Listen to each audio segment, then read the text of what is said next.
The big challenge every year is helping the men of the church make the transition to Sundays without football. The men of this church love God, but they love football. And the vast majority of them play fantasy football. So, to help them bridge the gap between February and August, we created the Fantasy Bible League.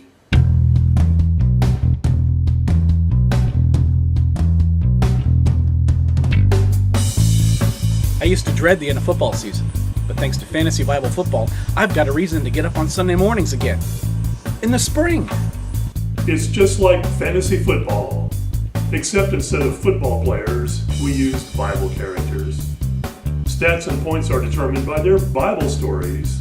For example, the Apostle Peter averages 2 yards less per carry than the Apostle John, who outran Peter on the way to the tomb. I've had the Apostle Paul at quarterback for 2 years now. His conversion rate is a staggering 70%. Paul called that church growth. I call it first down. Defense is similar to fantasy football rules, except instead of choosing defensive units from football teams, the fellas choose from any number of cities or armies in the Bible. Babylon and Persia, both strong defenses. Sodom and Gomorrah, not so much. It's critical you get a good defense if you want to do well. Last season I ended up with Jericho as my defensive unit. Jericho, of course, crumbled to the ground on the 7th day. Only game I won last year was on Monday night. Stats are just as critical as they are in fantasy football. And let me tell you, our guys know their stats. Last weekend I had a Friday night game that was running really late. I was in danger of losing my quarterback because he was going to rest on the Sabbath. So I put Joshua in an offensive tackle, had to put his hands in the air, the sun stopped moving, and Jonah took the ball right up the belly for the final score. All week long, the guys are poring over the scriptures.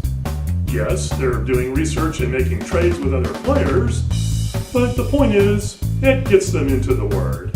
Yeah, I need a favor, buddy. I'm playing Hard as Mighty Men this Sunday, and I need a good wideout. Can you swap Matthew and Mark for Paul? The hardest part? Dealing with injuries. Right now I've got Jacob out with a dislocated hip, Goliath is out with a sprained scalp, and I think Lazarus may be dead. So who do I start at tight end on Sunday? Well, how about Matthew and Mark? And I'll take your shift in the parking lot. It's very popular with the guys, but a few of the ladies get into it as well. I just love that fantasy Bible ball. I mean, where else can you throw a Hail Mary to Mary? But despite our successes, we do get our share of complaints. I used to get my husband back in the spring. Not anymore. Thanks a lot, Father Scott.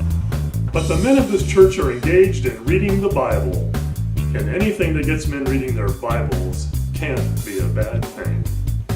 So you want me to give up Samson for Judas Iscariot and Achan?